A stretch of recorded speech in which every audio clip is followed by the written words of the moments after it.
Friends, welcome to your own channel civils Taiyari. आज की comprehensive news analysis में आप सबका स्वागत है। न्यूज़ एनालिसिस शुरू करने से पहले हम आज के डेली आंसर राइटिंग चैलेंज के क्वेश्चंस को देख लेते हैं, उसके बाद हम एनालिसिस शुरू करेंगे। पहला क्वेश्चन है, why is there an urgent need to expand मनरेगा वर्क साइट्स। तो मनरेगा कार्यस्थलों के विस्तार की तत्काल आवश्यकता क्यों है। नेक्स्ट क्वेश्चन है हमारा जीएस पेपर 2 से, why is there an urgent need for international space governance. तो ये भी बहुत अच्छा आर्टिकल आज आया था कि इंटरनेशनल स्पेस गवर्नेंस में क्या कि हमें अर्जेंट नीड क्यों है, क्यों हमें इंटरनेशनल स्पेस गवर्नेंस करना चाहिए, अंतर्राष्ट्रीय अंतरिक्ष पर प्रशासन की तत्काल आवश्यकता क्यों है। इसको टोटली हम माइंड मैप के थ्रू करेंगे। अगर आपको डिटेल्ड आर्टिकल पढ़ना है तो उसको हम अपने चैनल जो है सिविल्स तैयारी पे डाल देंगे। आपका टेलीग्राम चैनल है सिविल्स तैयारी, वहाँ पे आपको मिल जाएगा। नेक्स्ट क्वेश्चन है आपका क्वेश्चन नंबर 3। इसका सोर्स है ORF। फर्स्ट वाले क्वेश्चन का सोर्स है द हिंदू, और थर्ड वाला क्वेश्चन हम देख लेते हैं। थर्ड वाला क्वेश्चन उसका सोर्स है आपका डाउन टू अर्थ। तो how do we make our food systems more resilient and sustainable in a post covid scenario. Covid परिदृश्य में हम अपने भोजन प्रणालियों को अधिक लचीला और टिकाऊ कैसे बना सकते हैं। तो तीनों क्वेश्चंस हमारे काफ़ी कंटेम्प्रेरी क्वेश्चंस हैं और बहुत अच्छी एनालिसिस इनकी दी गई है। तो पहले के 2 क्वेश्चंस का मैंने माइंड मैप आज बनाया है। थर्ड वाला क्वेश्चन थोड़ा सा बड़ा था, इसका माइंड मैप आपको जो है हम बना करके चैनल पे डाल देंगे। तो चलिए शुरू करते हैं। सो गाइस, पहले वाले क्वेश्चन का माइंड मैप ये देख लेते हैं, उसके बाद हम आंसर को डिस्कस करेंगे। क्वेश्चन कहता है कि हमें मनरेगा बढ़ाने की ज़रूरत क्यों है। तो नीड क्या है, क्योंकि सिचुएशन बहुत अलार्मिंग है।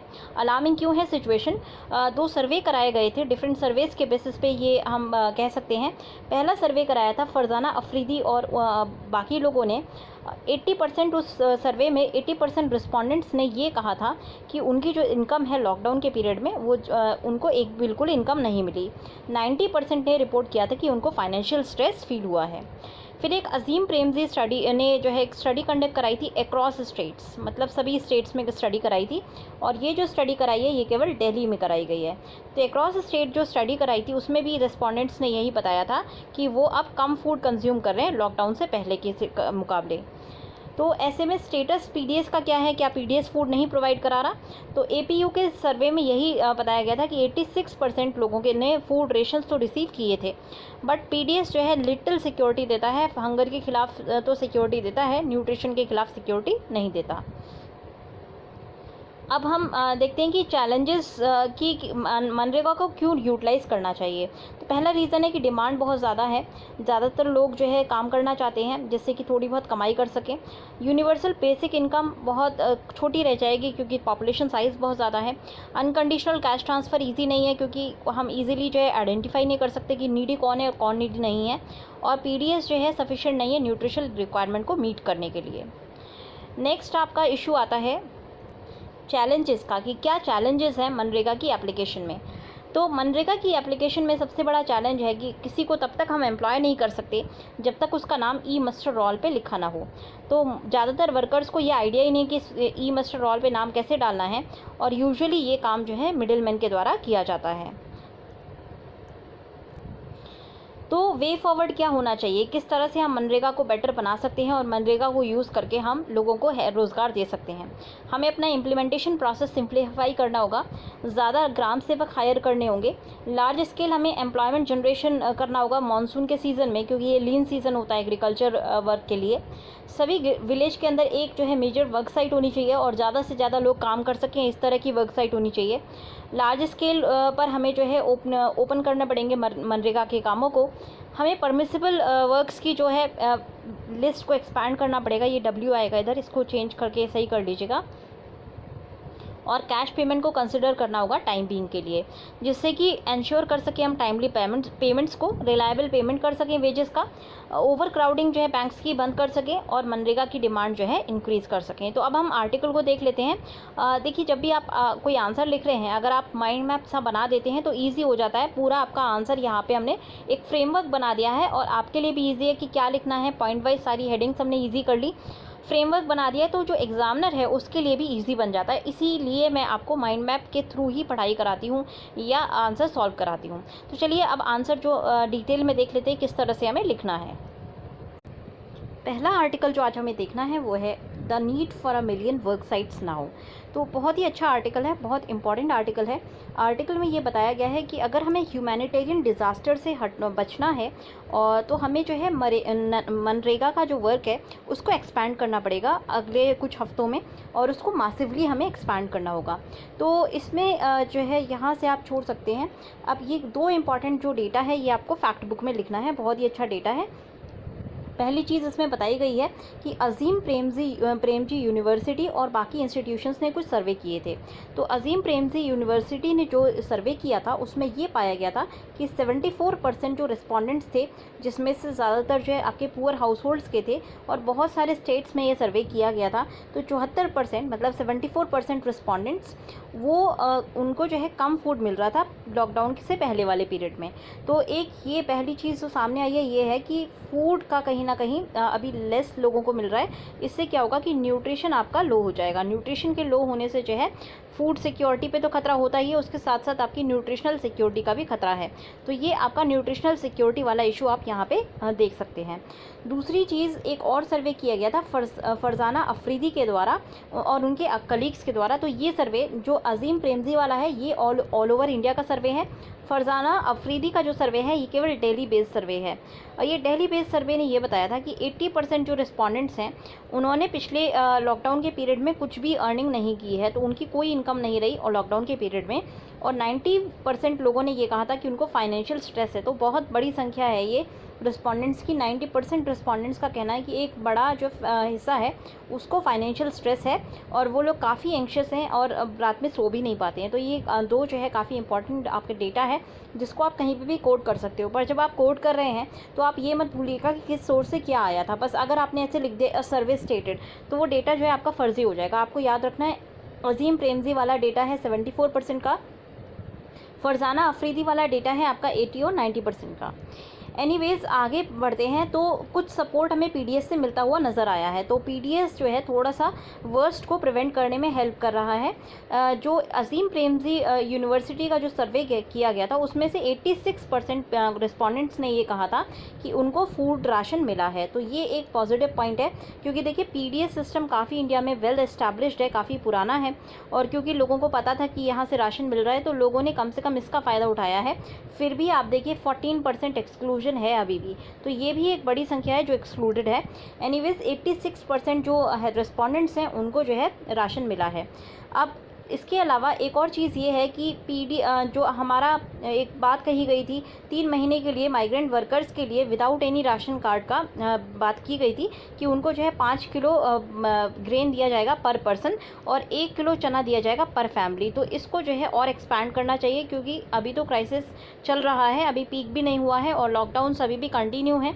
ट्रैवल रेस्ट्रिक्शंस थोड़े बहुत इम्प्रूव हुए हैं बट ऑन ग्राउंड सिचुएशन कोई भी इम्प्रूवमेंट नहीं है। तो इसीलिए थोड़ा सा इसे और इंक्रीज़ करना चाहिए। तो पीडीएस पीडीएस को कितना भी इंक्रीज़ कर लें, ये हंगर को तो प्रोटेक्ट करता है, खाना तो दे रहा है। क्योंकि इसमें क्या मिल रहा है आपको, ग्रेन मिला और आपको चावल आपको जो है अभी चना मिल रहा है।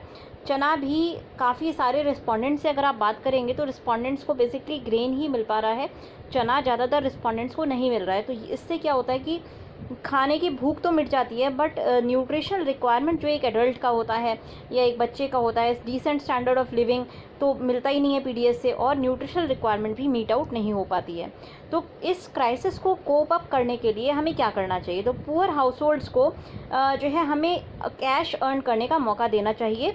और छोटी छोटी ये मर्सीज जैसे कि पीडीएस हो गया या फिर कुछ और दान में दे दिया, तो उन सब से काम नहीं चलेगा। काम ये है कि हमें एक्सपैंड करके मासिवली लोगों के हाथ में पैसा देना है और जिससे कि ये उनको छूट दी जाए कि उस पैसे को वो किसी भी तरह से जो भी उनकी नीड है और नीड बेसिस पे वो खर्च कर सकें। इसके लिए हम क्या कर सकते हैं, अनकंडीशनल कैश ट्रांसफ़र कर सकते हैं, बट उसका ड्रॉबैक ये है कि वो इजी नहीं है। और दूसरी चीज़ ये है कि आप आइडेंटिफाई नहीं कर सकते कि किसको कौन नीड में है, किसको देना है और किसको नहीं देना है। अगर आप सबको कवर करते हैं तो वो जो है यूनिवर्सल बेसिक इनकम के तहत आएगा। ये आइडिया ऑन पेपर बहुत अच्छा है बट अगर आप मैथ्स करिए और 132 करोड़ की पॉपुलेशन को देखेंगे आप और उसमें अगर यूबीआई देखें तो कितना भी ज़्यादा अलॉटमेंट हो जाए तब भी लोगों को जो मिलेगा फाइनली वो पिटेंस होगा, बहुत कम पैसा मिल पाएगा, 500-600 रुपये। उसमें क्या होने वाला है, कुछ नहीं होने वाला। तो इसीलिए इससे कोई फ़ायदा नहीं है। फिर अब क्या हमारे पास वायबल सॉल्यूशन बचता है? तो वायबल सॉल्यूशन ये है कि आप मनरेगा एक्ट को एक्सपेंड करके उसको जो है as an alternative employment area के रूप में रूरल एरियाज़ में दीजिए, और अगर हो सके तो अर्बन एरियाज़ में भी एक्सपैंड कर लीजिए। देखिए अर्बन एरियाज़ का यहाँ पे इस आर्टिकल में दिया हुआ नहीं है, बट ये मैं अपनी तरफ से ऐड ऑन कर रही हूँ, क्योंकि अर्बन एरियाज़ में भी माइग्रेंट की जो आप संख्या देखेंगे वो सब अर्बन एरियाज़ में है। अर्बन एरिया से भाग के वो रूरल एरियाज़ में जाने का उनका मोटिव ही ये है, क्योंकि अर्बन एरियाज़ में उनको अभी जॉब्स नहीं मिल पा रही हैं। तो ऐसे में वेज कट होने की वजह से इंसान को जो है कुछ ना कुछ चाहिए करने के लिए, खाली बैठा है वो क्या करे, तो उसको वेजेस चाहिए। और वेजेस अर्न करने के लिए अगर हम अर्बन जो है नेशनल एम्प्लॉयमेंट प्रोग्राम UNEP अगर हम लगा देते हैं, तो इससे क्या होगा फ़ायदा कि अर्बन माइग्रेंट्स को जो है वापस भागने की ज़रूरत नहीं पड़ेगी। प्लस हम पहले भी बात कर चुके हैं पहले की कुछ एडिटोरियल्स में कि अर्बन अगर ये हो जाता है, अर्बन गारंटी स्कीम भी आ जाती है अगर अर्बन एरियाज़ के लिए, तो उससे हम इंफ्रा बिल्डिंग कर सकते हैं उसकी अर्बन एरियाज़ की, और ये बहुत ही अच्छा होगा आगे। जैसे हम शुरू में देखिए कोई भी अच्छा आइडिया हो उसका क्रिटिसिज्म होता है, तो अर्बन अगर हम एम्प्लॉयमेंट गारंटी प्रोग्राम की बात करें तो क्रिटिसिज्म उसका भी होगा, बट मनरेगा के एक्सपीरियंस ने हमें सिखा दिया है कि क्या चीज़ वर्क करती है, कैसे वर्क करती है। एक टेम्पलेट ऑलरेडी रेडी है मनरेगा से, उस टेम्पलेट को थोड़ा सा मॉडिफाई करके अर्बन एरियाज़ में लगाने की ज़रूरत है। तो अगर आप इस तरह से फाइनली वे फॉरवर्ड में डाल देंगे तो और आपका आंसर अच्छा बन जाएगा। एनीवेज़ अब हम मनरेगा की बात करते हैं, क्योंकि क्वेश्चन मनरेगा पे ज़्यादा फोकस्ड है, तो हम मनरेगा की बात करेंगे। डिमांड काफ़ी ज़्यादा अनप्रेसिडेंटेड है, काफ़ी ज़्यादा स्ट्रॉन्ग है।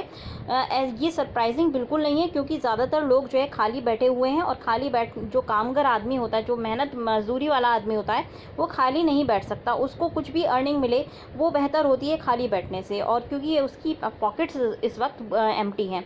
भूखे पेट न होए भजन न होए गोपाला, एक सीधी सीधी आपकी जो है कहावत है कि भूखे रह करके कुछ नहीं हो सकता, तो आप इवन भगवान की भक्ति नहीं कर सकते हैं। तो ऐसे में एम्प्टी पॉकेट्स जो है लोगों को फोर्स कर रही हैं कि वो आर्डस जर्नी ले रहे हैं, पैदल चल के जा रहे हैं, कम से कम आपको रूरल एरियाज़ में कुछ तो मिलेगा, फिर वो मनरेगा की ऑप्शन को चूज़ कर रहे हैं। अब इसको अगर आप कंट्रास्ट करेंगे पहले के टाइम से, तो काफ़ी आपको डिफरेंस नज़र आएगा। नॉर्मल टाइम्स में मनरेगा में कोई काम नहीं करना चाहता था, क्योंकि मनरेगा का काम काफ़ी इरेटिक होता है, कभी मिल गया कभी नहीं मिला। फिर वेजेस का जो रेट है काफ़ी लो होता है, पेमेंट्स टाइम पे नहीं मिलते हैं।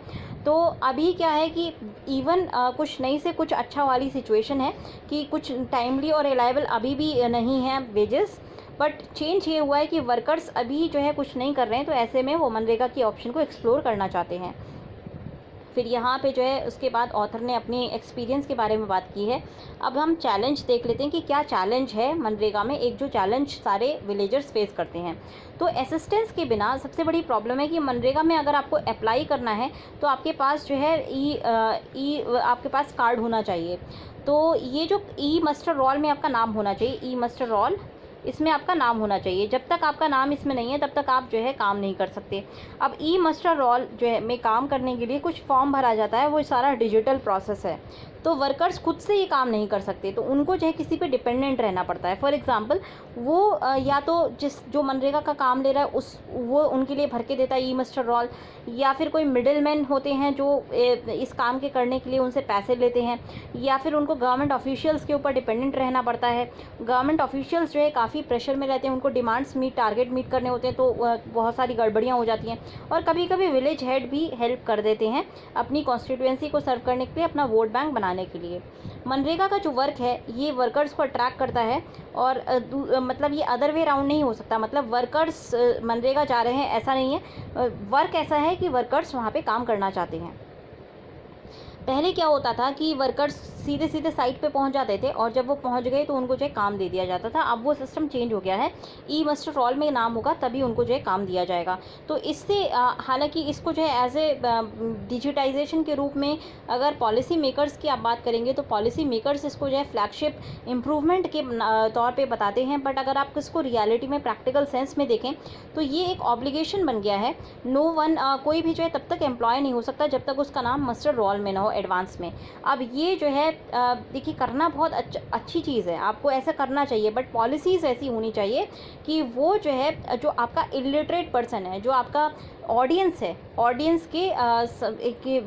की जो के लिए जो पॉलिसीज़ बनाई गई हैं वो ऑडियंस की समझ में भी आनी चाहिए। तो मतलब आप पॉलिसीज़ बनाइए, बट इतनी डिफ़िकल्ट मत बनाइए कि उनको जो है इस पॉलिसी को अप्लाई करने के लिए किसी और के ऊपर डिपेंडेंट रहना पड़े। तो ये एक प्रॉब्लम है यहाँ पे मनरेगा की जो पॉलिसी है ई मस्टर रोल वाली। एनीवेज़, अब हम क्या कर सकते हैं, मनरेगा को कैसे हमें एक्सपैंड करके हमें किस तरह से वर्कर्स की हेल्प करनी है। तो लार्ज स्केल हमें जो मनरेगा वर्क हैं उनको एक्सपैंड करना होगा प्रोएक्टिव बेसिस पर। हर विलेज के अंदर कम से कम एक मेजर वर्क साइट होनी चाहिए जहाँ पर ज़्यादा से ज़्यादा लोग आके काम कर सकें। ये सब आपको वे फॉरवर्ड में लिखना है, ठीक है। या फिर आप वे फॉरवर्ड के अलावा इसको और किसी हेडिंग में भी डाल सकते हैं जो आपको अप्रोप्रिएट वाले लगे। For example what can be done और हाउ मनरेगा कैन हेल्प। हालांकि ये चीज़ें जो है वे फॉरवर्ड के रूप में ही ऑथर की तरफ से दी गई हैं, इसीलिए मैं इनको जो है वे फॉरवर्ड की एक कैटेगरी में डालना चाहूँगी। तो वे फॉरवर्ड में आपको क्या लिखना है, पहली चीज़, सिचुएशन ये डिमांड करती है कि लार्ज स्केल ऑपरेशन होने चाहिए मनरेगा वर्क के प्रोएक्टिव बेसिस पर हर विलेज के अंदर। दूसरा जो पॉइंट होगा वो ये होगा कि हर विलेज के अंदर कम से कम एक मेजर वर्क साइट हो और ज़्यादा से ज़्यादा लोग जो है उस जगह पे काम कर सकें एडुकेट जो है फिजिकल डिस्टेंसिंग के साथ। तीसरी चीज़ क्या है कि लार्ज स्केल एम्प्लॉयमेंट जनरेशन को कंटिन्यू करना है, मतलब ये मनरेगा को हमें कंटिन्यू करना है मानसून तक, क्योंकि मानसून का एक ऐसा टाइम होता है जब जो आपका जो भी खारिफ फसल की उगाए वो नहीं होती है, जो भी लगाने होते हैं वो लग चुके होते हैं और वर्कर्स खाली बैठे होते हैं। कंस्ट्रक्शन का काम भी नहीं हो रहा होता उस वक्त, क्योंकि बारिश है तो कंस्ट्रक्शन नहीं हो पाएगा। तो मैनुअल वर्क सबसे कम होता है मानसून के टाइम पे, इसीलिए मानसून के टाइम पे सबसे ज़्यादा स्ट्रेस होता है पूरे रूरल एरियाज़ में। तो हमें मानसून के टाइम पर इसको और ज़्यादा एक्सपैंड करना है जिससे कि ज़्यादा से ज़्यादा पुअर लोगों को लार्ज स्केल जो है एम्प्लॉयमेंट दिया जा सके। अब ये बहुत इंपॉर्टेंट लाइन है, अच्छी सी लाइन है। ह्यूमैनिटेरियन डिज़ास्टर को अगर हमें रोकना है अगले कुछ महीनों के लिए, तो इसे हमें मनरेगा के वर्क को जो है एक्सप्लॉइट करने की अलग अलग तरीके से सोचना पड़ेगा। तो क्या कैसे हम कर सकते हैं, पहली चीज़, हम एक्सपैंड कर सकते हैं परमिसिबल वर्क को। क्या क्या काम आएगा मनरेगा के अंदर, तो उस लिस्ट को हम एक्सपैंड कर सकते हैं। दूसरी चीज़, हमें ज़्यादा जो है ग्राम रोज़गार सेवक्स को हायर करना होगा, तो ये जो है आपका ई मस्टर रोल को फिल करने में हेल्प कराएंगे, इसलिए हमें जो है इनको हायर करना होगा जिससे कि हम ई मस्टर रोल्स को फिल कर सकें। तीसरी चीज़ क्या है कि जो इम्प्लीमेंटेशन का प्रोसेस है उसको सिंप्लीफाई करना होगा। चौथी चीज़, जो वहाँ टीचर्स हैं इस गांव में जो टीचर्स होते हैं उनको हम यूज़ कर सकते हैं वर्क एप्लीकेशन ड्राइव्स वगैरह के लिए और असिस्टेंस के लिए, क्योंकि अभी तो टीचर्स भी खाली हैं, तो इस वक्त हम उनको यूटिलाइज़ करके और मनरेगा के वर्क को एक्सपैंड कर सकते हैं। फिर दूसरी एक बहुत ही क्रांतिकारी सी और आप बहुत ही कॉन्ट्रोवर्शियल सा इसमें सजेशन दिया गया है, बट अगर आप इसको पढ़ेंगे तो अच्छा सजेशन लगेगा और आपको इसको वे फॉरवर्ड में डाल सकते हैं। फिर भी मैं बताऊँगी इंपॉर्टेंट कैविएट के साथ, मतलब एक कंडीशन के साथ, इसको सिर्फ आपको ऐसे सजेशन देना है, सॉफ्ट सजेशन के रूप में देना है। तो सॉफ्ट सजेशन कैसे देंगे आप, पहली चीज़ ये है, आप ये बताएंगे कि इस वक्त जो है अनप्रेसिडेंटेड सिचुएशन है, सिचुएशन बहुत ज़्यादा ख़राब है। क्योंकि सिचुएशन ख़राब है तो ऐसे में हमें आउट ऑफ बॉक्स थिंकिंग करनी होगी। और आउट ऑफ बॉक्स थिंकिंग हम कैसे करेंगे कि अगर हम कैश देते हैं तो उससे कुछ बेनिफिट्स हैं। पहली चीज़ जो है, लोगों को बार बार बैंक नहीं जाना पड़ेगा, लोग बैंक नहीं जाएंगे तो फिर जो ओवर क्राउडिंग है बैंक की वो बचेगी, उससे कहीं ना कहीं कोविड का खतरा कम हो जाएगा। दूसरी चीज़, हम जो है कैश से क्या फ़ायदा होगा कि इमीडिएट रिलीफ मिलेगी, इमीडिएट जो है लिक्विडिटी मिलेगी लोगों को और उससे जो है उनको काफ़ी हेल्प मिलेगी। तीसरी चीज़ क्या होगा कि हो सकता है कि अभी एक्सक्लूजन, मतलब हो सकता है कि लीकेजेस आएँ, बट लीकेजेस तो अगर आप डिजिटल फॉर्म भी यूज़ करते हैं तब भी जो क्रूक्स हैं वो लोग लीकेज को देखने का कोई ना कोई फंडा निकाल ही देंगे। पहले पेपर को फर्ज किया जाता था, कैश के टाइम में पेपर फर्ज किए जाते हैं और जो डिजिटल चीज़ पेमेंट्स होते हैं उसमें डिजिटल रिकॉर्ड्स को फर्ज किया जाता है। तो जो कैश का हटाना कोई बहुत एक पॉजिटिव, उससे बहुत ज़्यादा लीकेजेस जो है बंद नहीं हुए हैं, लीकेजेस फिर भी कंटिन्यू करते हैं। बस ये जो है थोड़ा सा वर्कर्स के लिए प्रॉब्लमेटिक बन गया है। इस वक्त जो नीड ऑफ़ द आवर है वो ये है कि लोगों के हाथ में कैश रहे, लिक्विडिटी रहे। और इवन ये गवर्नमेंट बात समझ रही है, जब आप जो है कैश इंसेंटिव्स के लिए आप नच कर सकते हैं बैंक्स को, तो कहीं ना कहीं आप इवन मनरेगा वर्कर्स के लिए जिनको ज़रूरत है एक्चुअल कैश की, उनके यहाँ पे उनको भी जो है कैश पेमेंट्स कर सकते हैं। क्योंकि अगर आप बैंक में पेमेंट्स करेंगे तो उनको जो है कैश कराने में ज़्यादा टाइम जाएगा और उसके साथ साथ ओवर क्राउडिंग होगी, उसके साथ साथ बहुत इराटिक होते हैं पेमेंट्स, तो उनको प्रॉब्लम्स होती हैं, इसीलिए कैश पेमेंट बेटर रहेगा। दूसरी चीज़ क्या है कि बहुत इनको केवाईसी वगैरह पता नहीं है, और इसको जो डिजिटल प्रोसेस है इसको केवीसी, जो रूरल एरियाज़ हैं वहाँ पे केवीसी टायरनी बोला जाता है। तो मनरेगा का जो आप इसमें एक और चीज़ हम गवर्नमेंट को या क्या ध्यान में रखनी है कि मनरेगा का बजट जो है वो ऑलरेडी 1 लाख का है, बट 1 लाख करोड़ का तक जो है रेज़ किया गया है। बट ये ध्यान में रखना है कि बजट कितना भी लग जाए, आपका जो फंड है वो ड्राई अप नहीं होना चाहिए, क्योंकि आपको पता नहीं है, अभी सिचुएशन ये फ्लूइड है, हमें नहीं पता कितने लोग मनरेगा के वर्क को एक्चुअली अवेल करेंगे। ऐसे में बजट अगर थोड़ा सा फ्लेक्सिबल होता है या बजट को आगे चल के इम्प्रूव कर दिया जाता है, तो उससे क्या होगा कि जो ओवर पेमेंट होंगे या आपका जो भी होगा कि पैसा बाद में पे किया जाता है वो काम नहीं होगा। तो इससे जो है लोगों के हाथ में कैश तुरंत दिया जाएगा। गवर्नमेंट को ये याद रखना है, जो भी आप हायरिंग कर रहे हैं आप उनको तुरंत पेमेंट कीजिए, प्रॉम्प्ट पेमेंट्स होना चाहिए। और साथ साथ जो है इवन इफ़ अगर आप जो है डिजिटल पेमेंट कर रहे हैं, पेमेंट प्रॉम्प्ट होने चाहिए। आपको ये याद रखना है कि रनिंग आउट ऑफ फंड नहीं होना चाहिए मनरेगा का, फंड्स पूरे रहने चाहिए। अगर बाई एनी चांस फंड्स अगर रन आउट करते हैं तो कंटीजेंसी फंड्स जो है अपने पास स्टैंड बाई में रखिए, जिससे कि ज़्यादा से ज़्यादा लोगों को जो है पैसा दिया जा सके और उनसे जो है काम लिया जा सके मनरेगा के तहत। सबसे इम्पॉर्टेंट चीज़ ये है कि वर्क जो है ज़्यादा से ज़्यादा देना है।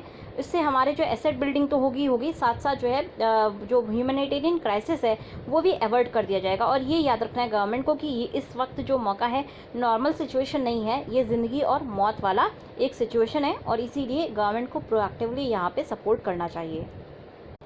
सो गाइस, हमारा जो सेकंड क्वेश्चन है वो हमसे पूछता है कि ज़रूरत क्यों है हमें स्पेस पॉलिसीज़ बनाने की। अब देखिए, स्पेस पॉलिसीज़ बनाने की ज़रूरत इसलिए पड़ जाती है क्योंकि बहुत सारी ऐसी कंट्रीज़ हैं जो अभी फ़िलहाल जो है स्पेस के मामले में स्पेस जो है टेस्ट कर रही हैं, स्पेस की डिफेंस कैपेबिलिटीज़ अपनी बढ़ा रही हैं, स्पेस डिटरेंस कैपेबिलिटीज़ अपनी बढ़ा रही हैं। तो सबसे पहले शुरुआत की थी चाइना ने। 2007 में जो है चाइना ने अपना एसेट टेस्ट किया था, जो 2019 में इंडिया ने भी एसेट टेस्ट किया है। चाइना ने 2007 से शुरू कर दिया था। तो चाइना ने जैसे ही ये टेस्ट किया उसके बाद से बाकी कंट्रीज़ ने भी इस तरह के काम शुरू कर दिए थे, जिससे कि उनकी भी एसेट कैपेबिलिटीज़ और बाकी मिसाइल कैपेबिलिटीज़ बढ़ सकें। इंडिया ने एसेट टेस्ट किया था 2019 में। इंडिया के अलावा यूएसए ऑलरेडी इस टेस्ट को कर चुका है। यूएसए के पास अच्छी खासी स्पेस कैपेबिलिटीज़ हैं। अच्छा, इंडिया, यूएसए और चाइना के बारे में हमें पता था, पर और भी कंट्रीज़ हैं जो अब इस डिफेंस एरिया में आ रही हैं, स्पेस सेक्टर में आ रही हैं। और रीसेंट एग्जांपल आपका फ्रांस का, जापान का और रशिया का। तो रिसेंटली फ्रांस में क्या हुआ है, फ्रांस नई डिफेंस स्ट्रैटेजी को फ्रांस ने अनवील किया है। इस डिफेंस स्ट्रैटेजी में क्या कहा गया है कि स्पेस गवर्नेंस को रिव्यू किया जाएगा और उसको एक स्पेशल स्पेस कमांड के अंडर में डाला जाएगा। मतलब कि मिलिट्री में आप सोचिए एक स्पेस डिवीज़न बनाई जा रही है, एयरफोर्स में स्पेसिफिकली स्पेस डिवीज़न बनाई जा रही है। और ये फ्रांस जो है इस स्ट्रैटेजी को अनवील किया है, फ्रांस ने बहुत रिसेंटली। रशिया ने भी बहुत सारे जो है काम किए हैं अभी फ़िलहाल, हाल फिलहाल में एसेट टेस्ट के साथ साथ अभी 1-2 दिन पहले रशिया ने डीए एसेट टेस्ट किया था। डीए एसेट टेस्ट क्या है, ये आपका टेस्ट है जहां पर आप सैटेलाइट्स को लोअर अर्थ ऑर्बिट में जो भी सैटेलाइट्स हैं उनको रशिया किल्स कर सकता है, डिस्ट्रॉय कर सकता है। उसके अलावा रशिया की अगर आप एसेट टेस्ट की कैपेबिलिटीज़ की बात करेंगे तो बहुत इम्प्रेसिव कैपेबिलिटीज़ हैं। रशिया ने एलईओ की direct ascent capabilities testing phase में शुरू कर दी है। आरएनडी से निकल के अब वो टेस्टिंग फेज़ में आ चुके हैं। उसके अलावा उन्होंने जो अगर एमईओ की बात करें, मतलब मिडिल अर्थ ऑर्बिट की बात करें या जियो सिंक्रोनस अर्थ ऑर्बिट की बात करें, तो वहाँ पे भी रशिया की जो कैपेबिलिटीज़ हैं वो रिसर्च एंड डेवलपमेंट स्टेज में मूव कर चुकी हैं। उसके अलावा रशिया के पास बहुत अच्छी कैपेबिलिटी है इलेक्ट्रॉनिक वारफेयर की और स्पेस सिचुएशनल अवेयरनेस की। तो ये सब चीज़ें रशिया को काफ़ी ज़्यादा आगे बना देती हैं स्पेस टेक्नोलॉजी में। उसके अलावा अब हम बात करते हैं जापान की। जापान ने भी बहुत इम्पॉर्टेंट अभी डिसीजन लिया था 1 हफ्ते पहले। तो जापान ने क्या किया, जापान ने एक नई एयर सेल्फ डिफेंस फोर्स का अनाउंसमेंट किया है, उसको लॉन्च किया है और एक स्पेस स्क्वाड्रन भी लॉन्च किया है। ये दोनों क्या करेंगे, ये स्पेस डेब्री को जो है ट्रैक करेंगे और सस्पिशियस सैटेलाइट्स को भी ये ट्रैक करेंगे। उसके अलावा ये रिकॉग्नाइज़ करेंगे कि कोई जापान की जो आपका ये जो है जापान का रिकॉग्निशन है जापान के रिलायंस का स्पेस पे। दूसरी चीज़, जापान जो है यूएसए के साथ कोलैबोरेट करेगा जिससे कि स्पेस को सुरक्षित बना के रखा जाए। तीसरी चीज़ क्या है, जापान ने देखिए जापान एक ऐसी कंट्री है जो सबसे कम वॉर वाली बात करता है। आर्मी फोर्स जापान में काफ़ी कम है, आर्मी वगैरह काफ़ी कम है जापान में। उसके बावजूद ये जो जापान का डिसीजन है, जहाँ पे जापान ने स्पेस स्क्वाड्रन लॉन्च किया है, ये अपने आप में बहुत बड़ा डिसीजन है और ये शो करता है कि जापान काफ़ी ज़्यादा उत्सुक है स्पेस को सिक्योर करने के लिए और स्पेस में अपनी रिलायंस को वो समझता है कि वो स्पेस पे रिलाई करता है, क्योंकि हमारी सारी सैटेलाइट्स देखिए स्पेस में हैं। तो अगर आगे वॉरफेयर होगा तो कंट्रीज़ क्या करेंगी, एक दूसरे की सैटेलाइट्स को ही डिस्ट्रॉय करने की कोशिश करेंगी। सैटेलाइट डिस्ट्रॉय करने का मतलब है कि हमारा जो कम्युनिकेशन है वो स्नैप हो जाएगा और भी बहुत सारी चीज़ें हैं जो आगे कर सकती हैं कंट्रीज़। तो इसीलिए स्पेस को सिक्योर करना बहुत इंपॉर्टेंट है और यहाँ पे अब कंट्रीज़ डिफरेंस कैपेबिलिटीज़ कंट्रीज़ ने डेवलप करनी शुरू कर दी हैं। तो अगर कंट्रीज़ डेवलप वो कर रही हैं स्पेस कैपेबिलिटीज़ या स्पेस डिफरेंस कैपेबिलिटीज़, जैसे कि एसेट वगैरह डेवलप कर रही हैं, तो इसमें बुरा क्या है? इंडिया ने भी तो करा है 2019 में, तो क्यों कर रही हैं ऐसा? इसमें क्या कंसर्न्स हैं? तो सबसे पहली जो कंसर्न है वो ये है कि अभी फ़िलहाल बहुत सारी एक्टिविटीज़ जो है स्पेस में हो रही हैं, स्पेस डिफरेंस एक्टिविटीज़ बहुत ज़्यादा हैं। पहली चीज़ एसेट टेस्टिंग का रिटर्न होना स्पेशलाइज्ड स्पेस यूनिट्स में, जैसे कि चाइना के पीएलए में और यूएसए के स्पेस फोर्स में अब स्पेस डिफरेंस कैपेबिलिटीज़ को इंक्लूड कर लिया जा रहा है फॉर्मली। पहले ऐसा नहीं था, पहले रिसर्च एंड डेवलपमेंट और टेस्टिंग स्टेज में चीज़ें चल रही थी। अब ये फॉर्मली जो है आर्मी का या स्टैंडिंग जो आपके फाइटर्स होते हैं उसका हिस्सा बनना अपने आप में ये दर्शाता है कि स्पेस काफ़ी तेज़ी से एक्सपैंड कर रहा है। स्पेस का जो वॉरफेयर है वो आगे एक्सपैंड करेगा। फिर काउंटर स्पेस कैपेबिलिटी सारी कंट्रीज़ डेवलप कर रही हैं। जो भी बड़ी कंट्रीज़ हैं जिनके पास भी टेक्निकल नो हाउ है वो अभी फ़िलहाल स्पेस कैपेबिलिटीज़ डेवलप कर रही हैं। तो ये न्यूक्लियर रेस ऐसा हो जाएगा, जैसे कंट्रीज़ ने शुरू में न्यूक्लियर आर्म्स वेपन्स बना के रख लिए थे, अभी कंट्रीज़ जो है स्पेस वेपन्स बना के रख रही हैं। और स्पेस वेपन्स बना के रखना अगर अभी फ़िलहाल 10-12 कंट्रीज़ रखती हैं, आगे देखिए कंट्रीज़ 100 के ऊपर हैं। तो अगर सारी 192 कंट्रीज़ रखने लगी तो कितना ज़्यादा जो है सिचुएशन प्रॉब्लमेटिक हो जाएगी, ये अपने आप में सोचने वाली बात है। तो ये स्पेस कैपेबिलिटीज़ डेवलप करना कहीं ना कहीं अपने आप में अलार्मिंग सिचुएशन है। फिर नॉर्मेटिव बिहेवियर एक इमर्ज हो रहा है, मतलब रूल बेस्ड बिहेवियर इमर्ज हो रहा है, जहाँ पे रूल ये है कि आपका अगर दुश्मन एक एसेट बनाता है तो आप उससे बेहतर एसेट बनाइए। एसेट टेस्ट इसी नॉर्मेटिव बिहेवियर का हिस्सा है। तो ये नॉर्मेटिव बिहेवियर इमर्ज होने का मतलब ये है कि कंट्रीज़ ये रिकॉग्नाइज़ कर रही हैं कि स्पेस आगे जो है वारफेयर की जोन में जा सकता है। और ये रिकॉग्निशन अपने आप में बहुत बड़ी बात है कि जब आप डिसाइड कर लेते हैं कि हाँ स्पेस एक ऐसा एरिया है जहाँ से हम वारफेयर कर सकते हैं, तो आगे कोई खुराफाती दिमाग आ गया तो ऑब्वियसली वो वारफेयर करना भी चाहेगा। तो ये एक अपने आप में थोड़ा सा डिफ़िकल्ट कंसर्न है, बहुत बड़ी कंसर्न है, एनवायरमेंटल कंसर्न भी है और ये हमारी शेयर्ड ह्यूमैनिटी के लिए कंसर्न है। दूसरी प्रॉब्लम क्या है कि स्पेस का काफ़ी जो है कंटेस्टेड रीजन रहता है। कंट्रीज़ में होड़ रहती है कि कौन सी कंट्री बेहतर स्पेस कैपेबिलिटीज़ बनाएगी। और स्पेस का नेचर काफ़ी कॉम्पिटिटिव है, क्योंकि लो अर्थ ऑर्बिट में ऑलरेडी सैचुरेशन आ गया सैटेलाइट्स का, तो इसीलिए ये काफ़ी कॉम्पिटिटिव नेचर है स्पेस का। जितनी ज़्यादा कंट्रीज़ एंटर करेंगी उतना ज़्यादा जो है हमारी अपर स्पेस ऑक्यूपाई होगा, उतना ज़्यादा इस तरह की कंसर्न्स इंक्रीज़ होंगी, उतना ज़्यादा space as a theatre of warfare के रूप में कन्वर्ट हो सकता है। दूसरा कंसर्न ये है कि विंडो ऑफ अपॉर्चुनिटी काफ़ी छोटी है। अभी बहुत कम कंट्रीज़ हैं जिनके पास स्पेस कैपेबिलिटीज़ हैं। अगर ऐसे में हम कोई इंटरनेशनल रूल बेस्ड ट्रीटी ले आते हैं तो उससे फ़ायदा होगा, क्योंकि अभी फ़िलहाल हमारे पास अपॉर्चुनिटी है। अगर हमने डिले किया तो स्पेस जो है एक एक्टिव डोमेन बन जाएगा कॉन्फ्लिक्ट का। जैसे अभी पानी के लिए, वाटर के लिए क्राइसिस होता है, वाटर के लिए लड़ाई होती है, लोगों ने जो है एनवायरनमेंट में फॉरेस्ट के लिए लड़ाई करनी शुरू कर दी है। बहुत सारे युद्ध जो है भूमि को लेकर के हुए हैं, आने वाले युद्ध स्पेस को लेकर के भी हो सकते हैं। तो इसीलिए विंडो ऑफ अपॉर्चुनिटी काफ़ी छोटी है और अभी अगर हम इसे यूटिलाइज़ कर लेते हैं तो हमारे लिए एज ए ह्यूमैनिटी बेहतर रहेगा। अदरवाइज़ ये एक एरिया हो सकता है जहाँ पे लड़ाइयाँ या कॉन्फ्लिक्ट्स हो सकती हैं। और सबसे बड़ी प्रॉब्लम ये है कि अभी मल्टीलेटरल कोई भी डिस्कशन इस बारे में हो ही नहीं रहा। स्टेट्स जो है बिल्कुल भी कोई डिस्कशन नहीं कर रहे हैं। स्टेट्स डिटरेंस को यूज़ कर रहे हैं एज ए स्टेट पॉलिसी, और स्टेट्स जो है मल्टीलेटरल ट्रीटी एग्रीमेंट्स या जो भी आपके मल्टीलेटरल फोरम्स हैं उनके थ्रू स्पेस को जो है प्रिजर्व करने की कोशिश नहीं कर रहे। स्पेस को स्पेस अपने लिए सिक्योर करने के लिए कंट्रीज़ स्पेस डिटरेंस कैपेबिलिटीज़ बना रही हैं। तो ये अपने आप में थोड़ी सी प्रॉब्लमेटिक बात है। अगर आपको स्पेस को सही रखना है तो बेहतर चीज़ ये होनी चाहिए कि आप ऐसी ट्रीटीज़ बना दीजिए जिससे कि स्पेस को वॉरफेयर जोन में कन्वर्ट ना किया जाए। अब आप जो है डिफरेंस कैपेबिलिटीज़ अगर डेवलप करते हैं तो आपकी अपोजिट कंट्री और खुद भी डिफरेंस कैपेबिलिटीज़ डेवलप करेगी। अल्टीमेटली जो चीज़ आप अवॉइड करना चाह रहे हैं वही चीज़ हो सकती है। तो इसीलिए ये एक बड़ा कंसर्न है।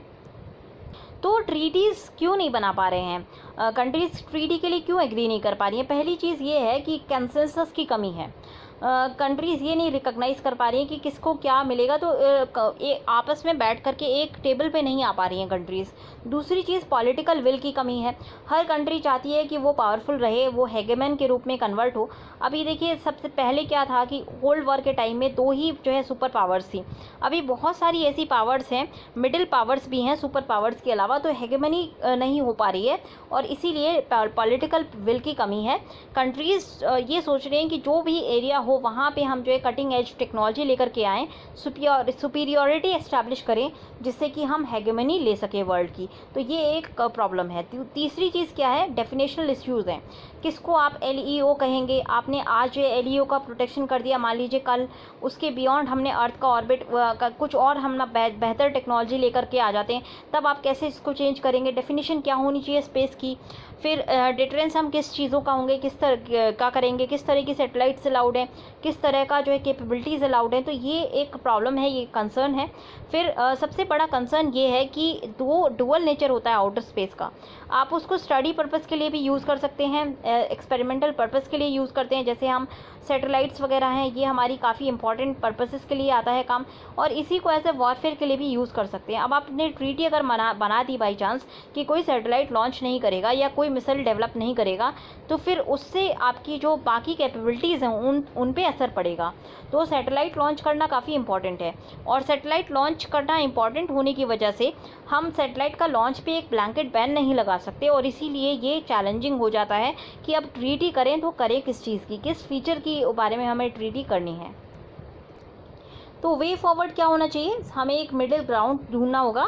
लीगली बाइंडिंग और वॉलंटरी मेजर्स लगाने होंगे जिससे कि सारी कंट्रीज़ एक टेबल पे बैठ करके स्पेस को एज एन एसेट रिकॉग्नाइज़ करें, पब्लिक गुड रिकॉग्नाइज़ करें कि ये सबके काम में आएगा। तो ये पब्लिक गुड की तरह इसको जो है पब्लिक स्पेस के रूप में इसको प्रोटेक्ट किया जाए, क्योंकि ये इसको प्रोटेक्ट करना हमारी सभी के हितों में है। देखिए जो टेरिटरीज़ के लिए लड़ाई हुई थी वो एक छोटे से एरिया में हुई थी। उनका जो कंसर्न था, उनकी जो भी डिस्ट्रक्शन था, वो एक छोटे एरिया तक लिमिटेड था। इवन न्यूक्लियर वॉरफेयर की अगर आप बात करेंगे तो वो जो है एक पर्टिकुलर एरिया तक लिमिटेड रहेगा।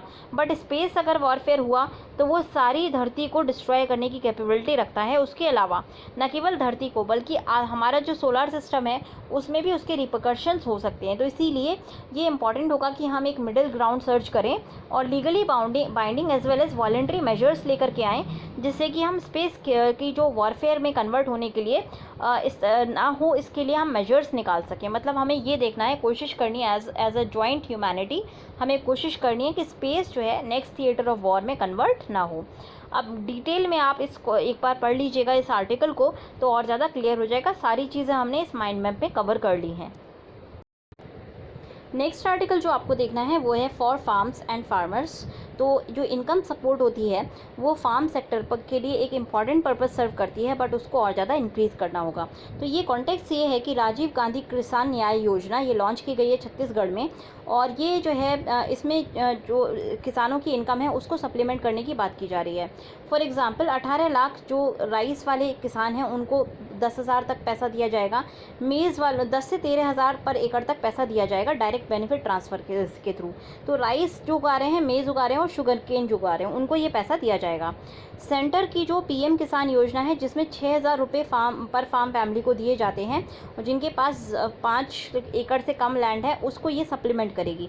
इस तरह की योजना बहुत सारे और स्टेट्स में चल रही हैं। फॉर एग्जांपल बिहार में भी है, तेलंगाना में है, उड़ीसा में है, आंध्र प्रदेश में है। तो ये बहुत सारे स्टेट्स में इस तरह की जो है योजनाएं हैं जो पीएम किसान योजना को सप्लीमेंट करती हैं और फार्मर्स की इनकम को इंक्रीज़ करने की कोशिश करती हैं। उसके अलावा गवर्नमेंट की तरफ से मिनिमम सपोर्ट प्राइस का भी एक जो ये दिया जाता है फार्मर को बेनिफिट। जिससे कि और उसके साथ साथ पीडीएस का भी बेनिफिट दिया जाता है। तो इससे क्या होता है कि ये सारी चीज़ें अगर मिलके देखें तो कुछ ना कुछ फार्मर्स की जो स्ट्रेस है उसको कम करती हैं। बट एफिशिएंसी ना तो एमएसपी की बहुत अच्छी है, ना ही पीडीएस की बहुत अच्छी है। सेंटर ने का कहना है हर बार कि वो 1.5 टाइम्स जो है कॉस्ट ऑफ प्रोडक्शन का एमएसपी के रूप में फ़िक्स करती है। बट ये कैलकुलेशन के में बहुत सारी कंट्रोवर्सी हैं और बहुत सारे स्टेट्स ने इन कंट्रोवर्सी को उठाया है। देखिए, फूड जो है यूनिवर्सल नेसेसिटी है, बट प्रॉब्लम वाली बात यह है कि जो उसको उगाता है वही लैंग्वेज करता है और इकोनॉमिक पिरामिड के सबसे नीचे वो लाई करता है। इनकम सपोर्ट जो दिया जाता है टारगेट लैंड ओनर्स को, उसमें जो है बाईपास कर दिया जाता है टेनेंट्स को और लेबर्स को। तो ये क्लास भी दोनों वल्नरेबल क्लास हैं, इनको भी कुछ ना कुछ देने की ज़रूरत है। छत्तीसगढ़ में प्राइमरी एविडेंस ये है कि टेनेंट्स को बेटर रेट्स मिले हैं ओनर से पिछले साल, जब गवर्नमेंट्स ने उनको इंसेंटिव दिया था over and above MSP. Farmers के एमएसपी के ओवर एंड अबव जब बेनिफिट दिया था तो टेनेंट्स को फ़ायदा हुआ था। उसके साथ साथ स्टेट जो छत्तीसगढ़ का है वो कैश ट्रांसफ़र स्कीम को डिज़ाइन कर रहा है जिससे कि लैंडलेस लेबर्स को बेनिफिट दिया जा सके।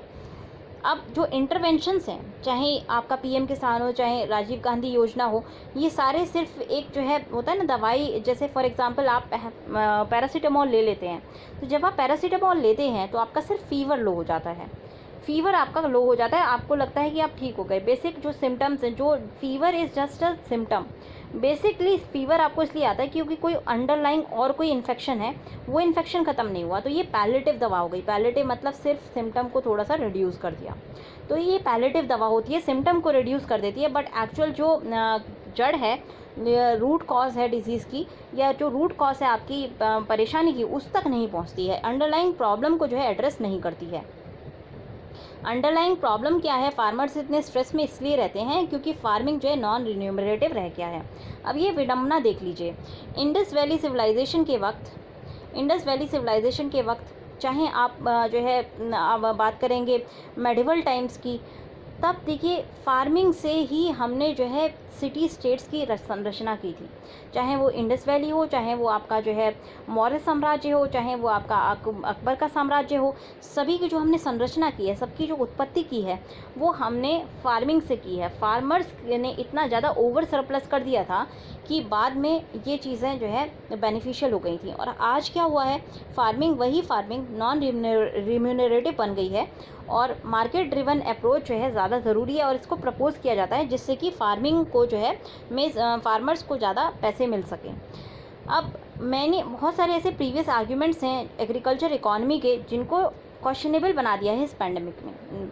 फॉर एग्ज़ाम्पल, अगर हम फार्म सप्लाई चेन की बात करें, जहाँ पे हर फार्मर्स जो है सप्लाई चेन से लिंक्ड होता है, उनको पैसा तो मिलता है और फार्मिंग एक बहुत ही ज़्यादा रिन्यूमरेटिव एक्टिविटी है। यूएसए में बहुत रिच हैं यूएस के फार्मर्स, अकेले ही वो हार्वेस्टिंग मशीन्स वगैरह को यूज़ करके हार्वेस्टिंग वगैरह करते हैं। बट इस पैंडेमिक के टाइम पे ये जो एफिशिएंसी, जिसकी यूएस के फार्मिंग की एफिशिएंसी बहुत ज़्यादा थी, सप्लाई चेन्स काफ़ी एफिशिएंट थी, उनकी भी जो प्रॉब्लम्स है ना वो एक्सपोज हो गई हैं। बहुत सारा एग्रीकल्चर मैनेजमेंट को इन सब चीज़ों को ध्यान में रखना है जब आगे पॉलिसीज़ बनाएं, जिससे कि हमारा जो सप्लाई चेन डिपेंडेंट फूड हो। अगर हम सप्लाई चेन डिपेंडेंट कर देते हैं अपने फार्मिंग को, तो फूड सिक्योरिटी को खतरा हो सकता है, जैसा कि अभी यूएसए में हुआ है। तो प्री एग्जिस्टिंग जो प्रॉब्लम्स हैं एग्रीकल्चर की, उन्हें हमें सॉर्ट आउट करना है। जैसे कि लैंड रिकॉर्ड्स काफ़ी मैसी हैं, इनको सॉर्ट आउट करना है। अनसाइंटिफिक और अनसस्टेनेबल जो क्रॉप पैटर्न है, इसको सॉर्ट आउट करना है। मार्केट लिंकेजेस फॉरवर्ड और बैकवर्ड लिंकेज कम है, तो इनको हमें सॉर्ट आउट करना है। फार्मर्स का एक्सप्लॉयटेशन कम हो सके, ये भी हमें देखना है। उसके अलावा मिडिल मैन को जो है मिडिल मैन और ऑफिशियल्स के द्वारा एक्सप्लॉयटेशन ना हो, ये हमें जो है इंश्योर करना है। इरिगेशन फैसिलिटी हमें मासिवली इम्प्रूव करनी चाहिए। टेक्नोलॉजी का यूसेज जो है फार्मिंग में बढ़ाना होगा। कॉन्फ्लिक्ट विद वाइल्ड लाइफ कम करनी होगी। चेंजिंग वेदर और पैटर्न और क्लाइमेट पैटर्न्स की वजह से हमें रिजिलियंट फार्मिंग करनी होगी, जिससे कि आगे जो है आपकी फूड सिक्योरिटी पे खतरा ना आए। तो रिजिलियंट फार्मिंग हमें करनी चाहिए। और फिलहाल के लिए गवर्नमेंट को क्या करना है कि एमएसपी को अनाउंस करना है करंट सीजन के लिए अर्लीस्ट बेसिस पे, जिससे कि अनसर्टेनिटी फार्मिंग सेक्टर में कम। तो नेक्स्ट आर्टिकल हमें देखना है डेंजर इन एयर। ये पाकिस्तान एयरलाइन का जो क्रैश हुआ था उस बारे में ये आर्टिकल है। और पाकिस्तान एयरलाइन क्रैश ने एविएशन इंडस्ट्री के लिए एक रिमाइंडर्स की तरह से सर्व किया है कि एयरलाइन इंडस्ट्री में आप छोटी सी भी एरर नहीं कर सकते। फॉर एग्ज़ाम्पल, जब ये प्लेन जो है ऑलरेडी पहुंचने वाला था, जिन्ना जो एयरपोर्ट है वहां तक पहुंच गया था ये, और ये लैंड करना चाह रहे थे पर लैंड नहीं हो पा रहा था, तो इन्होंने जो है तुरंत लैंडिंग करने की कोशिश की जगह वापस जो है पायलट ने एयरप्लेन को वापस लौटा लिया था। तो कहीं ना कहीं ये एक मार्जिन ऑफ एरर दिखाता है पायलट की तरफ से। मोमेंट्स पहले पायलट ने बोला था कि हम कंफर्टेबल हैं, और उसके थोड़े मोमेंट्स के तुरंत बाद उसने मेडे का एक सिग्नल दिया था, और कहते कहते तब तक प्लेन क्रैश हो गया था। तो ये एक इंसाइट दिखाता है कि अगर छोटी छोटी चीज़ों को इग्नोर कर दिया जाता है तो वो कैटास्ट्रॉफी में कन्वर्ट हो सकती हैं। वो पूरी जो डिटेल्स हैं वो तब आएंगी जब सारी इंक्वायरी चलेगी, और इंक्वायरी में टेक्निकल असिस्टेंस प्रोवाइड की जाएगी एयरबस के द्वारा। जो ब्लैक बॉक्स होता है उसमें क्या कॉकपिट के अंदर हो रहा था वो सारी चीज़ें डिटेल जो है दर्ज होती हैं। तो एक बार ब्लैक बॉक्स को सारा डिकोडिंग की जाएगी तब एग्जैक्ट जो है सिचुएशन सामने आएगी। फ़िलहाल जो चीज़ें हैं वो अभी हमारे सामने ये हैं कि एयरलाइन इंडस्ट्री को ये याद रखना है कि आपके जो कॉमर्शियल ऑपरेशंस और बैलेंस शीट अभी कम हुई हैं, ये सभी लोग जानते हैं। ऐसे में आप अपनी कंपनी को जो है ऊपर उठाने के लिए, जैसे ही मतलब एयरपोर्ट्स खुल जाते हैं तो आप क्या करेंगे, फ्लीट्स को काफ़ी प्रोलॉन्ग ग्राउंडिंग के बाद उड़ाएंगे। ठीक है, अभी अगर इंडिया की बात करें तो 50+ डेज़ के बाद एयरप्लेन दोबारा उड़ान करेंगे। तो ऐसा जो है ग्राउंडिंग बहुत लंबी थी। क्योंकि ये लंबी ग्राउंडिंग थी तो ऐसे में हमें जब भी प्लेन को दोबारा एयर लिफ्ट करना है तो बहुत अच्छे से उसको जो है टेस्ट करना होगा, उसके सारे सेफ्टी मेजर्स को एक बार चेक करना होगा, और कोई हाफ मेजर नहीं लिया जा सकता। मतलब पूर्णतः उसकी एक एक चीज़ की सिक्योरिटी बारीकी से जांचनी होगी, तभी जो है एयरक्राफ्ट को एयरबॉर्न कर सकते हैं। नहीं तो इस तरह की प्रॉब्लम्स इंडिया के अंदर भी हो सकती हैं। नेसेसिटी ये है कि जो भी फ्लाइंग मशीन है, मतलब आपका जो भी एयरक्राफ्ट है, वो सर्विस पे तभी आए जब तक उसका मेंटेनेंस पूरी तरह से ना हो जाए और कंप्लीट उसका चेक ना हो जाए। उसके अलावा एयर क्रू को भी कंट्रोल देना है। एयर क्रू को भी कंट्रोल तभी देना है जब उनका एयर क्रू का प्रोफिशिएंसी चेक हो गया है। क्योंकि देखिए लॉकडाउन्स ने बहुत सारी डिप्रेशन, एंग्जाइटी, ये सारी चीज़ें करी हैं, को सामने लाया है। फिर उसके अलावा एयर क्रू काफ़ी टाइम के बाद दोबारा सर्व करने आएंगे, तो एक बार उनका भी सारा टेस्ट होना चाहिए। फ़्लाइट स्टिमुलेटर में एक बार उनकी चेकिंग की जानी चाहिए, स्पेसिफिकली पायलट्स की और को पायलट्स की, कि उनको उनकी कोई इस लंबे जो छुट्टी थी उस टाइम पीरियड में कहीं उनको कोई प्रॉब्लम्स तो नहीं आई हैं, कहीं तो वो अपनी जो है ट्रेनिंग को भूल तो नहीं गए हैं, चीज़ों को भूल तो नहीं गए। तो ये सारे टेस्ट जो है बार बार करने होंगे, और इसको स्ट्रेस करना काफ़ी इंपॉर्टेंट है। एविएशन रेगुलेटर्स जो है इन चीज़ों को ओवरलुक नहीं कर सकते। इनको चैलेंज के रूप में नहीं देखना होगा, प्रोएक्टिवली ये काम करने होंगे, तभी जो है एयरक्राफ्ट के ऊपर लोगों को भरोसा भी आएगा। क्योंकि इस तरह के अगर एक्सीडेंट्स होते हैं तो फ्लायर्स भी फ्लाई नहीं करना चाहेंगे। जेट इंडस्ट्री क्रिपल्ड है काफ़ी ज़्यादा, ये बात सही है, बट अगर डेंसली पॉपुलेटेड नेबरहुड्स होते हैं एयरपोर्ट के आसपास तो उससे जो है काफ़ी खतरा बढ़ जाता है। और इंडिया में अथॉरिटीज़, जो कंसर्न्ड अथॉरिटीज़ हैं, उन्होंने कई बारी इस जो हाई कोर्ट के ऑर्डर्स रहे हैं जहां पर इन स्ट्रक्चर्स को, जो बिल्डिंग स्ट्रक्चर्स होते हैं एयरपोर्ट की विसिनिटी में, उनको डिमोलिश करने की बात की है। तो अथॉरिटीज़ क्या करती हैं कि वो ऑन पेपर इनको डिमोलिश कर देती हैं, ऑन ग्राउंड जो है सिचुएशन को इम्प्रूव नहीं करती। तो ये अब पाकिस्तान का जो इंसिडेंट है ये हाईलाइट करना चाहिए कि आसपास एयरपोर्ट के कोई भी बिल्डिंग ना हो जिससे कि रेजिडेंशियल एरिया में इस तरह का प्लेन क्रैश ना हो, और जो है ख़तरा ना कम हो थोड़ा सा। क्योंकि ये काफ़ी जो है ये बहुत ज़्यादा एक्सप्लॉयटेटिव सिचुएशन हो जाती है, बहुत ज़्यादा डिफ़िकल्ट सिचुएशन हो जाती है अगर कोई स्ट्रक्चर एयरड्रोम या एयरपोर्ट के आसपास होता है। तो कोई भी इस तरह का क्रैश हुआ तो सीधे जान माल का खतरा बढ़ जाता है। एविएशन की सेफ्टी के लिए एयरलाइन क्रू को जो है कंफर्ट मार्जिन देना चाहिए एक्सट्रीम इवेंट में, और इसीलिए जो है आपका थोड़ा सा बिल्डिंग्स वगैरह इस एरिया में नहीं होनी चाहिए, जिससे कि एयरक्राफ्ट या जो भी आपका पायलट वगैरह है वो कोशिश कर सके आपके एयरक्राफ्ट को लैंड करने की या किसी भी तरह कंट्रोल लेने की। अगर आप उनको सेफ्टी मतलब कंफर्ट मार्जिन ही नहीं देते और बहुत ज़्यादा बिल्डिंग का कंस्ट्रक्शन कर देते हैं आसपास, तो इस तरह से जो है एयरक्राफ्ट गिरते रहेंगे। तो इसीलिए ये चीज़ें आगे इम्पॉर्टेंट हैं, पॉलिसी मेकर्स को इन चीज़ों से लेसन्स लर्न करने हैं और इन चीज़ों को सही से अप्लाई करना है। सो नेक्स्ट आर्टिकल हमें पढ़ना है कि कोविड-19 is calling for a renewed focus on eating right and natural. सही खाना है और नेचुरल खाना है, तो इसके ऊपर हमारा फोकस जो है बढ़ा दिया है। पोस्ट कोविड जो सिनेरियो है, यहाँ पे हमारे पास अच्छी अपॉर्चुनिटी है कि हम मोमेंट को कैप्चर कर सकें और अपनी पॉलिसीज़ को एक अच्छा फूड सिस्टम बनाने के लिए डिज़ाइन कर सकें। फूड सिस्टम वो रिजिलियंट होना चाहिए और सस्टेनेबल होना चाहिए।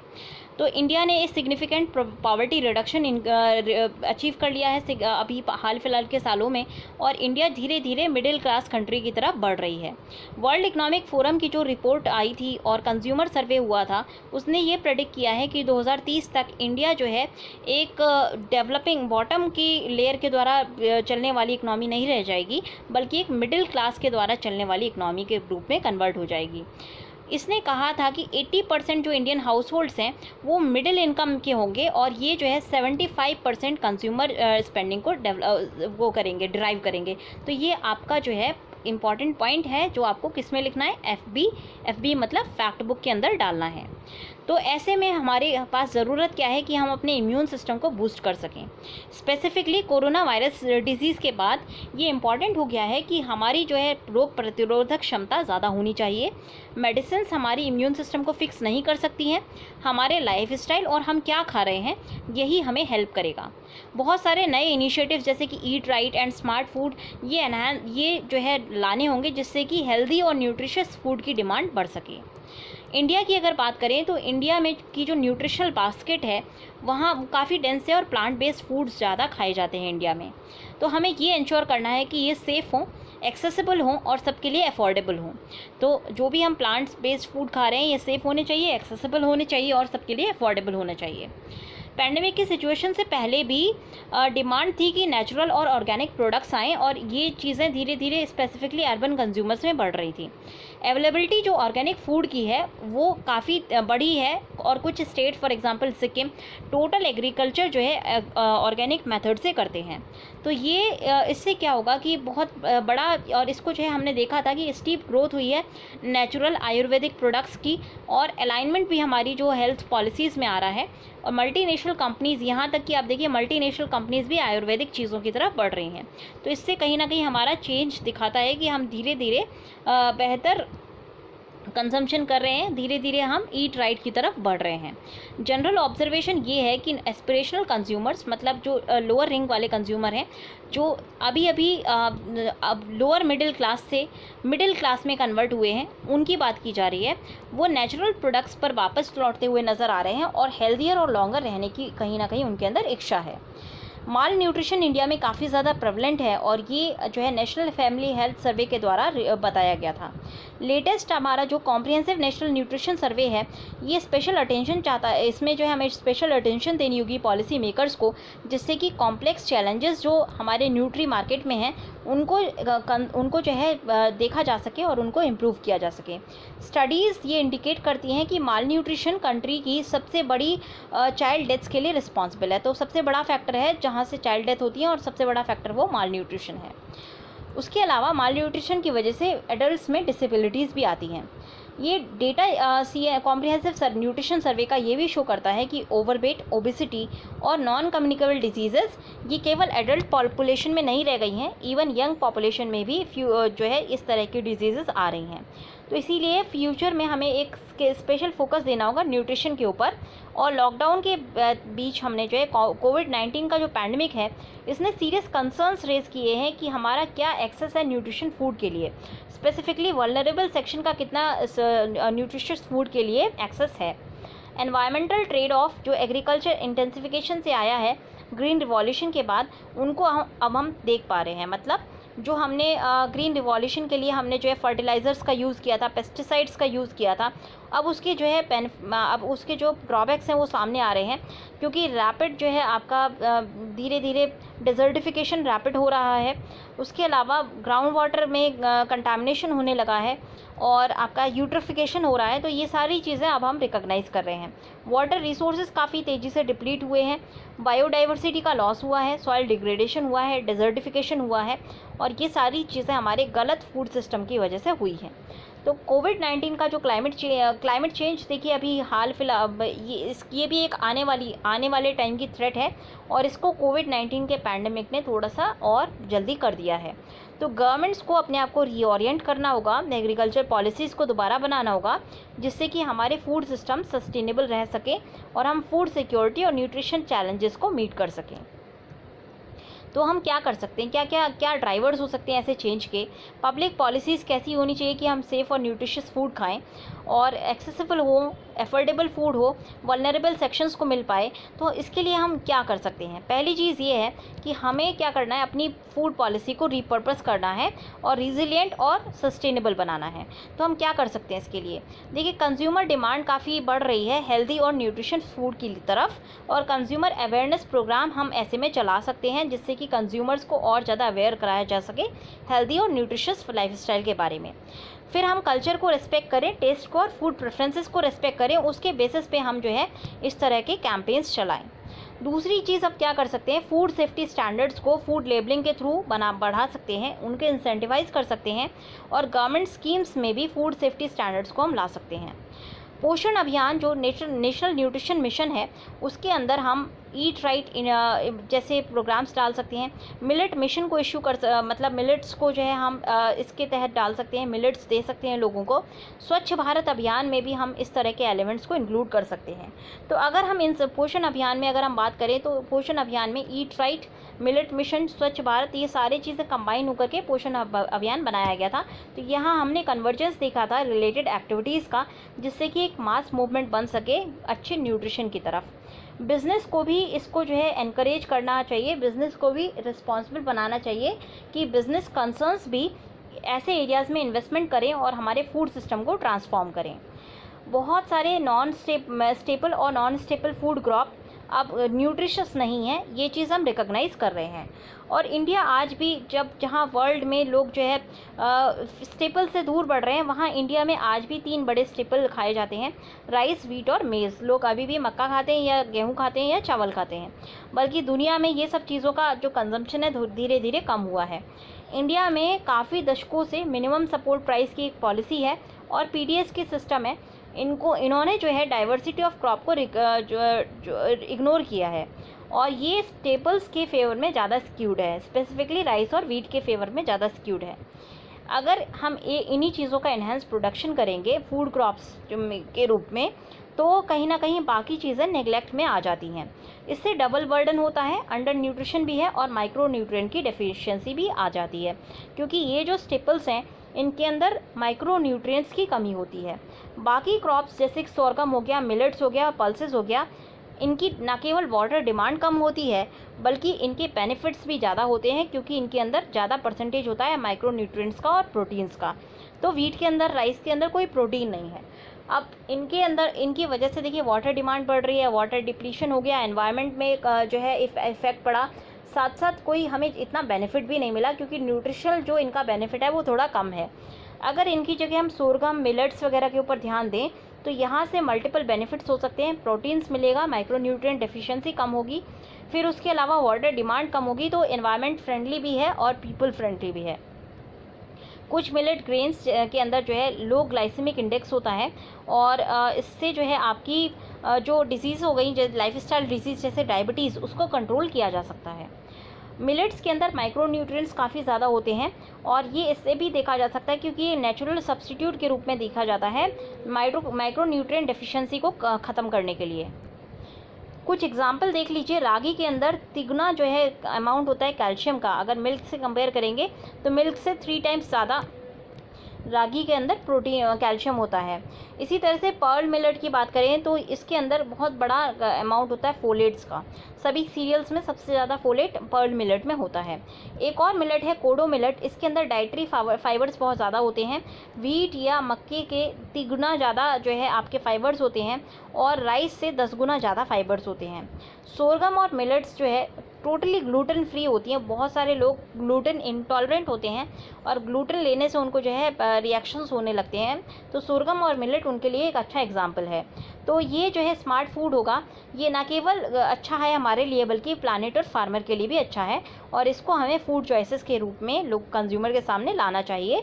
उनको जो है हम एटलीस्ट एस्पायरिंग और हेल्थ कॉन्शियस कंज्यूमर के सामने इन चीज़ों को ला सकते हैं। बहुत तरह की दाल जो है मेन सोर्स ऑफ प्रोटीन के लिए यूज़ की जाती हैं, फिश और मीट के अलावा, और नॉन वेजिटेरियन सेगमेंट तो टोटली दालों पर डिपेंडेंट रहता है प्रोटीन के लिए।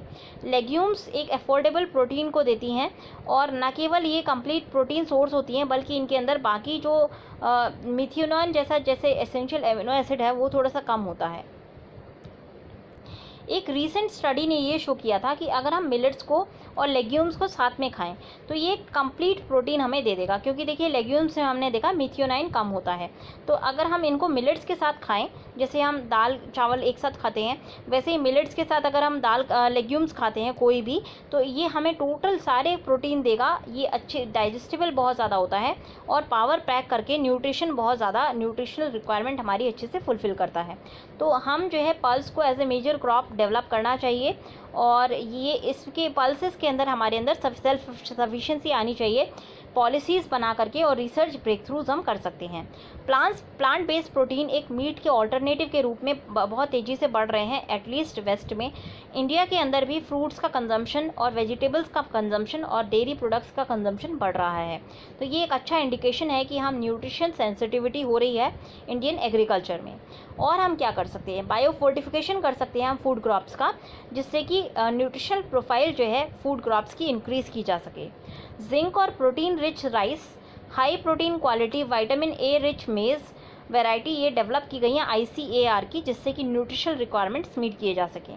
इसी तरह से ICAR सेट ने जो है रिलीज़ किया है इंडिया का पहला बायो फोर्टिफाइड सोरगम वैरायटी, जिसका नाम है परभानी शक्ति, महाराष्ट्र के अंदर।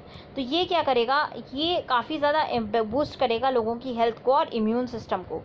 तो ऐसे में हमें रिसर्च एफर्ट्स लगाने होंगे इस मेजर क्रॉप्स को के अंदर और नॉन स्टेपल के अंदर, जिससे कि कॉस्ट इफेक्टिव रूप में हम सस्टेनेबल सॉल्यूशंस डेवलप कर सकें माइक्रो न्यूट्रिशन डेफिशिएंसीज को एड्रेस करने के लिए। गवर्नमेंट प्रोग्राम जैसे PDS हो गया, फिर मिड डे मील हो गया, ICDS हो गया आपका, ये अच्छे डिलीवरी चैनल्स हैं जिसके थ्रू जो है हम हेल्दी और न्यूट्रिशियस फूड लोगों तक पहुंचा सकते हैं। एक हाल फिलहाल में स्टडी हुई थी जिसने ये शो किया था कि मिड डे मील जब मिलेट बेस्ड प्रोडक्ट्स के दिए गए थे बच्चों में, तो उसमें 50% तेज़ी से बच्चों के अंदर ग्रोथ हुई थी उन बच्चों के कंपैरिजन में जिनको रेगुलर राइस बेस्ड मील्स दिए गए थे। इकोनॉमिस्ट जो है हमेशा फूड और न्यूट्रिशन डिस्कोर्सेस के बारे में बेनेट लॉ की बात करते हैं। बेनेट लॉ काफ़ी जो है इंडिया में ऑपरेट होती हुई नज़र भी आती है। जैसे जैसे हम जो है थोड़ा सा इनकम हमारी इंक्रीज़ हो रही है, वैसे वैसे हमारे डाइट से स्टार्च का मात्रा कम होती जा रही है। मतलब हम राइस व्हीट से आगे बढ़ के बाकी तरह के फूड इनटेक कर रहे हैं। तो इनकम लेवल के बढ़ने से हमारा जो फूड इनटेक है वो न्यूट्रिशन की तरफ बढ़ रहा है और स्टार्च थोड़ा सा हमारा कम हो रहा है। तो कोविड-19 एक सही टाइम है जब हम इस अपॉर्चुनिटी को सीज़ करके ऐसी पॉलिसीज़ को पुश करें जिससे कि न्यूट्रिशियस और सस्टेनेबल फूड सिस्टम डेवलप किया जा सके। PDS को हम यूज़ कर सकते हैं, मिड डे मील को हम यूज़ कर सकते हैं, ICDS को यूज़ कर सकते हैं अपना न्यूट्रिशन प्रोफाइल को बेहतर बनाने के लिए।